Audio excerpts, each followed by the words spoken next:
메타의 하루가 장식되고 있습니다.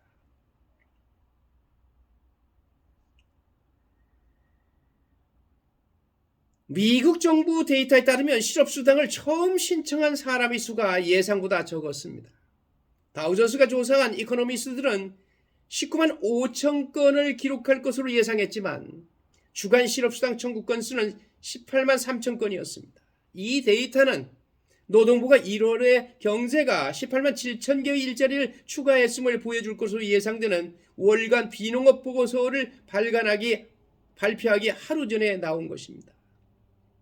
여러분, 공부하는 투자자 여러분, 그리고 현명한 투자자의 길을 가는 여러분, 여러분의 공부가 바로 여러분의 미래를 결정합니다.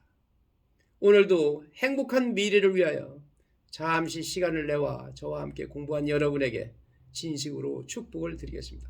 대단히 감사합니다. 오늘 하루 편안히 보내십시오.